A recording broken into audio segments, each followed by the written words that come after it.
بسم اللہ الرحمن الرحیم الصلاۃ والسلام علیک یا رسول اللہ الصلاۃ والسلام علیک یا نبی اللہ الصلاۃ والسلام علیک یا حبیب اللہ وعلی آلک واصحابک یا نور اللہ صلی اللہ تعالی علیہ وسلم۔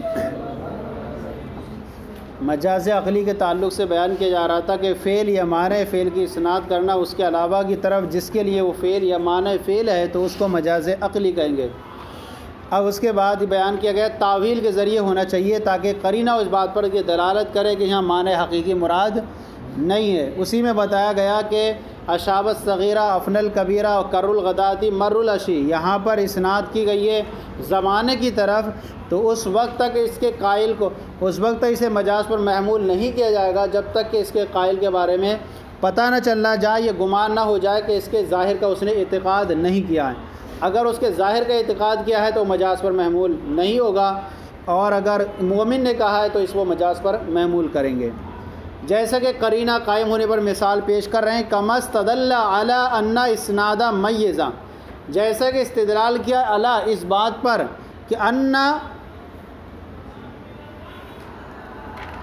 اسناد میزہ، کہ میزہ کی جو اسناد ہے فی قول ابی النجم، ابو النجم کے قول میں مجازن، کیا یہ جیسا کہ استدلال کے اس بات پر کہ میزہ کی جو اسناد ہے وہ ابو النجم کے قول میں یہ مجاز ہے۔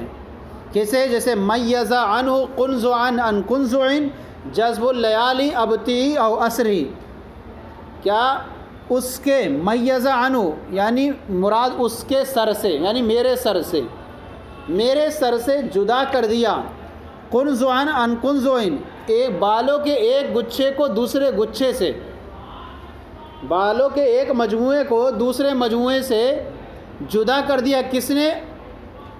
جذب اللیالی، راتوں کے آنے جانے نے۔ جذب اللیال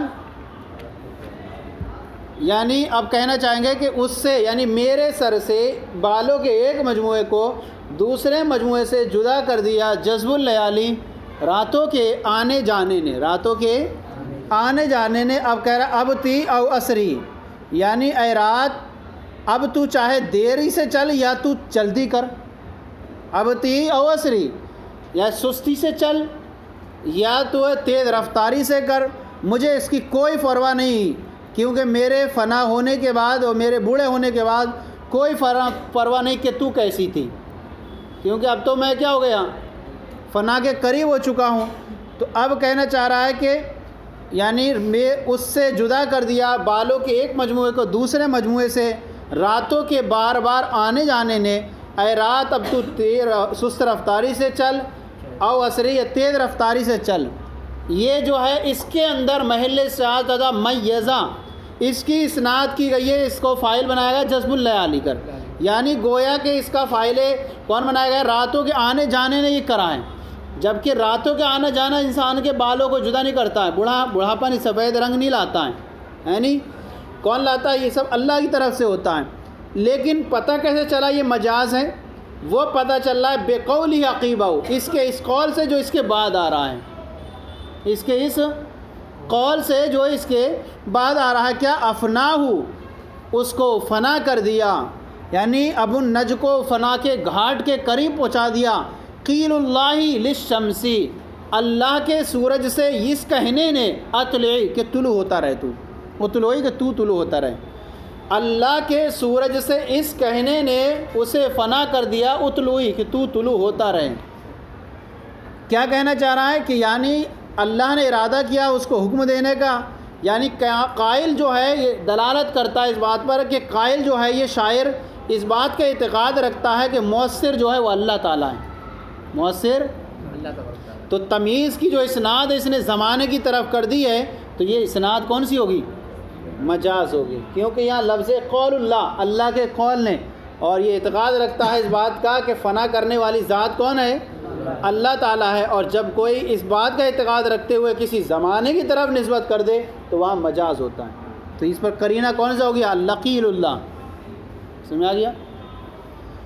تو اس سے یعنی اس کے بالوں کے ایک مجموعے کو دوسرے مجموعے سے جدا کر دیا راتوں کے بار بار آنے جانے نے، اے رات دھیرے چل یا تیزی سے کر، یہ مجاز ہے جو اس کے بعد بے قولی، جو اس کے اس قول کے بعد ہے، اس قول کے بعد یہ والا ہے، افناؤ اس کو فنا کے قریب کر دیا، قیل اللہ اللہ کے سورج سے یہ کہنے نے کہ تو طلوع ہوتا رہے۔ وَأَقْسَامُهُ أَرْبَعَةٌ، اور مجاز عقلی کی کتنی قسمیں ہیں؟ کل پیچھے بیان بھی کر دیے تھے کہ اس کی 4 قسمیں ہیں۔ لِأَنَّ طرفی اما حقیقتان، یا تو اس کے دونوں طرف کیا ہوں گے؟ حقیقت ہوں گے، جیسے انبتر ربیع البقلا، انبتر یعنی دونوں اسی میں استعمال ہوں گے جو لغتاً جس کے لیے وہ ان کو وضع کیا گیا ہے، یعنی جیسے مومن کا قول ہے انبتر ربیع البقلا، موسم ربیع نے سبزی اگائی۔ یہاں پر آپ دیکھیں کہ انبات اور ربیع یہ اپنے معنی موضوع لہو میں استعمال ہے جس کے لیے لغتاً ان کو وضع کیا گیا ہے، لغتاً جن کے لیے وضع کیا گیا ہے تو اسی معنی میں استعمال ہیں، تو اس کو ہم کہیں گے کہ یہاں پر یہ دونوں حقیقتاً اپنے معنی موضوع لہو میں مستعمل ہیں۔ او مجازان، یا دونوں مجاز ہوں گے اس طور پر کہ ان کو استعمال کیا جائے ان کے علاوہ میں جن کے لیے وہ وضع کیے گئے تھے لغتاً، جیسے موحد کا قول کیا ہے؟ احیا الارض شباب الزمان، زمانے کی شادابی نے زمین کو زندہ کر دیا۔ یہاں پر آپ دیکھیں احیا جو ہے لغت میں اس کا معنی کیا ہوتا ہے؟ کسی کو زندگی عطا کرنا، ایسے زندگی عطا کرنا، لیکن احیا کا استعمال کس کے لیے کیا گیا ہے؟ یہاں پر استعمال کیا گیا ہے زمین کی سرسبز و شادابی کو پیدا کرنے کے لیے، تو یہ لغت کے علاوہ میں استعمال ہوا، صحیح ہے۔ اسی طرح شباب جو ہے لغت میں کسے کہتے ہیں؟ یعنی زمانے کا، حیوان کا ایسے زمانے میں ہونا جس میں اس میں قوت طبیعہ، حرارت بھی ہو جو اسے مشتعل کرتی ہو، جانور کو اندر ایسی حرارت ہو، اس کو کہیں گے کیا ہے؟ شباب۔ لیکن یہاں پر استعمال کیا گیا ہے اس زمانے کی قوت کو زیادہ کرنے میں جو گھاس کو اور اگاتی ہے، کیا ہے؟ فی ازدیادی قوت زمان، زمانے کی اس قوت کے زیادتی میں ہونے میں جو گھاس کو نم کرتی ہے، گھاس کی نامی کا سبب بنتی ہے، گھاس کو بڑھاتی ہے، تو کہیں گے کہ یہ اپنے معنی موضوع لہو جو وضع کیے گئے تھے اس کے علاوہ میں استعمال کیے گئے، تو اس کو کہیں گے یہ مجاز عقلی ہے، اور دونوں اپنے مجاز میں استعمال ہیں۔ تیسری مثال ہے او مختلفان، یا دونوں کیا ہو؟ مختلف ہو، اس طور پر کیا کہ مسند جو حقیقت ہو اور مسند الیہ کیا ہو؟ مجاز ہو۔ اس کی مثال انبت البقلا شباب الزمانی، مسند کون ہے یہاں پر؟ انبتا، تو اب یہاں جو ہے شباب الزمان، تو مسند الیہ مسند حقیقت ہو اور مسند الیہ مجاز ہو۔ شباب الزمان یہ کیا ہے؟ مجاز ہے، اور انبتا یہ مسند جو ہے حقیقت ہے، اگانے کے معنی میں۔ اور چوتھی مثال ہے احیا الارض ربیع، یہ کیا ہوگا؟ اس کا برعکس ہو جائے گا کہ مسند جو ہو، مسند جو حقیقت ہو، مسند جو ہو مجاز ہو اور مسند الیہ حقیقت ہو، مسند جو ہو مجاز ہو اور مسند الیہ حقیقت ہو، جیسے احیا الارض ربیع۔ یہاں دیکھیں مسند کیا بن جائے گا؟ ہاں، زمین کو ربیع نے اگایا، تو ربیع جو ہے یہ مسند الیہ بن جائے گا، مسند الیہ حقیقت بن جائے گا، اور الارض الاحیا جو ہے یہ مجاز بن جائے گا، احیا کیا بن جائے گا؟ مجاز بن جائے گا، یعنی الٹا کر لیں اس کا، مسند پہلے میں مسند حقیقت ہو مسند الیہ مجاز، اور چوتھی والی میں کیا ہو جائے گا؟ مسند مجاز ہو مسند الیہ حقیقت ہو۔ تو یہ 4 صورتیں اس کی انہوں نے بیان کی۔ اب فرماتے ہیں کہ مجاز جو ہے یہ قرآن پاک میں کثرت سے وارد ہے، قرآن پاک میں حدیث میں بھی بہت کثرت سے واقع ہے۔ فرماتے وَهُوَ فِي الْقُرْآنِ کثیر، اور مجاز عقلی جو ہے قرآن پاک میں کثیر طور پر وارد ہے۔ ایک آیت کریمہ ہے وَإِذَا تُلِيَتْ عَلَيْهِمْ آیَاتُهُ زَادَتْهُمْ ایمانا، اور جب ان پر تلاوت کی جاتی ہیں اس کی آیتیں زَادَتْهُمْ ایمانا، تو ان کے ایمان میں وہ اضافہ کرتی، کیا کرتی؟ تو زَادَتْهُمْ ایمانا، تو ان کے ایمان میں اضافہ کرتی تھی۔ اب دیکھیں یہاں پر ایمان کی زیادتی کی جو اسناد کر دی گئی کس کی طرف؟ آیتوں کی طرف. ایمان کو زیادہ اللہ کرتا ہے کہ آیتیں کرتی ہیں؟ اللہ تعالیٰ کرتا ہے. لیکن چونکہ یہ سبب ہے کس کا؟ جب لوگ سنتے تھے تو اس کی وجہ سے ان کا ایمان زیادہ ہوتا تھا. سبب عادی زیادت کا تو اسی کی طرف انہوں نے نسبت کر دی. اس کو کہیں گے مجاز. اسی طرح یذبح ابناءہم، وہ ان کے بیٹوں کو ذبح کرتا تھا. کون؟ فرعون کے بارے میں نسبت کی گئی. ہوا ضمیر کا مرجع فرعون، یہاں نسبت کر دی گئی فرعون کی طرف، حالانکہ بیٹوں کو ذبح کرنے کا کام جو تھا وہ اس کا نہیں تھا، بلکہ اس کے خدام وغیرہ کارندے وغیرہ تھے. لیکن اس کی طرف نسبت کر دی گئی کیونکہ یہ حاکم تھا اور سبب تھا اور عامر تھا، تو عامر کی طرف نسبت کر دی گئی. یہ بھی مجاز عقلی ہوا. تیسری مثال ہے یوم یجعل الولدان، یاد کرو اس دن کو جس دن وہ بچوں کو بوڑھا کر دے گا. بچوں کو لڑکوں کو اچھا ینزع عنہما لباسہما، ینزع عنہما وہ ان سے ان کے لباس کھینچ رہا تھا. وہ ان سے ان کے لباس کھینچ رہا تھا. حضرت آدم علیہ السلام حضرت حوا کے لباس کھینچ رہا تھا. اس کی اسناد کی گئی لباس کے کھینچنے کی طرف شیطان کی طرف، شیطان کی طرف کھینچ رہا تھا. حالانکہ یہ اس کی کیا مجال کھینچے، لیکن کیا ہے یہ سبب تھا کس کا؟ کھینچوانے کا. کیا تھا؟ کھنچوانے کا سبب تھا، کیونکہ گیہوں اس نے کھلوا دیا تو سبب بنا، تو اس کی طرف نسبت کی گئی. صحیح ہے نہیں؟ تو اس طور پر یہ اس کی طرف نسبت کر دی گئی اس کی. اسی طرح آگے یوم یجعل الولدان، یاد کرو اس دن کو جس دن وہ لڑکوں کو بوڑھا کر دے گا.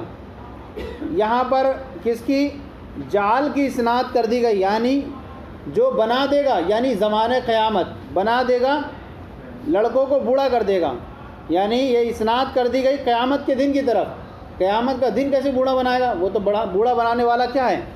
اللہ ہے. لیکن یہ زمانے کی طرف نسبت کر دی گئی کیونکہ یہ کنایا ہے اس دن کی سختی اور اس دن کی شدت سے. صحیح ہے نہیں؟ اسی طرح اخرجت الارض اثقالہا، زمین اپنے خزانوں کو نکال دے گی، یعنی مراد اس سے مردے وغیرہ بھی ہے. تو کہہ رہے ہیں کہ زمین کی طرف اسناد کر دی گئی نکالنے کی، کیونکہ یہ اسناد جو واقع ہوئی مکان ہونے کی وجہ سے. حالانکہ نکالنا کس کا ہے؟ اخرج اللہ نکال دے گا الانسان، اللہ انسانوں کو نکالے گا. لیکن نکالنا چونکہ اس کی مکان ہونے کے اعتبار سے اس کی طرف نسبت کر دی گئی. تو حاصل یہ ہے کہ قرآن پاک میں مجاز کی بہت ساری صورتیں واقع ہوئی ہیں. کہہ رہے ہیں وغیرہ مختصم بالخبر، اور یہ مجاز عقلی جو صرف خبر کے ساتھ ہی خاص نہیں ہے، جملہ خبریہ کے ساتھ ہی خاص نہیں ہے، بل یجری فی الانشاء، بلکہ جملہ انشائیہ میں بھی جاری ہوتا ہے. جیسے یا حامان ابنو لی ابنی لی سرحن، اے حامان میرے لیے بنا دے ایک محل تاکہ میں چڑھ کر دیکھوں، سرحن لعلی اطلع الی الہ موسیٰ، تاکہ میں موسیٰ علیہ کے جو ہے رب کو دیکھ کر کے چڑھ کر کے آ کے دیکھوں. فرعون نے کہا تھا کس سے؟ حامان سے. اب یہ بتائیے کہ ابن کی نسبت کر دی گئی بنانے کی طرف، کس کی طرف؟ یہ اسناد کر دی گئی حامان کی طرف. حالانکہ حامان تھوڑی بناتا، بلکہ وہ تو وزیر تھا. بنانے کا کام کس کا تھا؟ عملہ کا تھا. لیکن چونکہ بنانے کا یہ سبب بننا تھا، حکم دیتا، اس لیے جو ہے نسبت کر دی گئی. اور چلیں